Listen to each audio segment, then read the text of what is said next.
राजपीपला में सालों पुराना नवदुर्गा माताजी का मंदिर मौजूद है। इस वक्त चैत्र नवरात्रि चल रही है और आज चैत्र नवरात्रि की अष्टमी मनाई जा रही है। तब राजपीपला के सालों पुराने ऐतिहासिक नवदुर्गा माताजी के मंदिर के इतिहास के बारे में मंदिर के महाराज विमल भाई दवे की ओर से जानकारी दी गई है।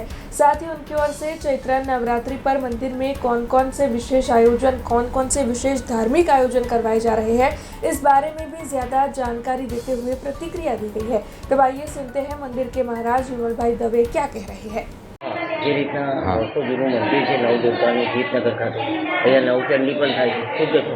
અહીંયા રાજપીપળાની નજીકમાં જીતનગર ગામ આવેલું છે. જીતનગરમાં નંદિકેશ્વર મહાદેવ નવદુર્ગા માતાજીનું આ મંદિર છે. અતિ પૌરાણિક આ મંદિર છે અને રાજવી સમય પહેલાંનું આ મંદિર છે.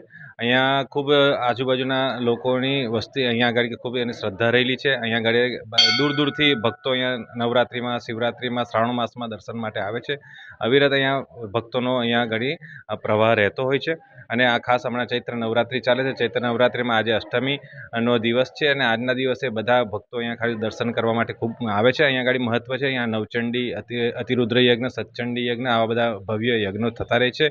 અને અહીંયા આગળ માતાજીની ખૂબ સારી વૈદિક પૂજાઓ અહીંયા થાય છે અને ભક્તો તેનો લાભ લેવા અહીંયા દૂર દૂરથી પધારે છે. ચૈત્ર નવરાત્રિ જે છે આપણે જે ભારતીય સનાતન જે સંસ્કૃતિ છે એ પ્રમાણે ચૈત્ર માસ એ આપણું નવું વર્ષનો એક પ્રારંભ હોય છે. ચૈત્ર માસની પ્રતિપદા એટલે આપણા એવું કહેવાય છે કે સંસારની ઉત્પત્તિનો આ પહેલો દિવસ હોય છે. એમાં આપણે જોઈએ અગાઉ આપણે આપણી સંસ્કૃતિ અને આપણા વારસા પ્રમાણે જોઈએ તો આજના દિવસે ભગવાન શ્રી રામચંદ્રએ ચૈત્ર મહિનાના પ્રતિપદાના દિવસે એમનો રાજ્યાભિષેક થયો હતો. મહાભારત યુગમાં યુધિષ્ઠિરનો પણ એમનો રાજ્યાભિષેક થયો હતો.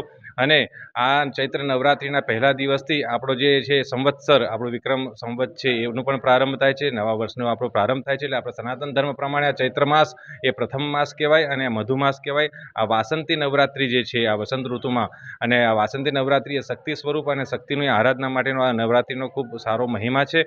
અને આપણે મુખ્યત્વે એમ જોઈએ છે ચૈત્ર માસની અને આશ્વિન માસની નવરાત્રિ આપણે પૂજીએ છીએ, પણ એમ બે ગુપ્ત નવરાત્રિ, એમ ચાર નવરાત્રિ આપણા સંસ્કૃતિ વારસા પ્રમાણે આપણે જોઈએ છીએ શાસ્ત્ર પ્રમાણે. તેમાં આ ચૈત્ર માસ એ પ્રથમ વર્ષ છે આપણું જે શરૂઆત થાય એમાં પહેલી નવરાત્રિ આવે.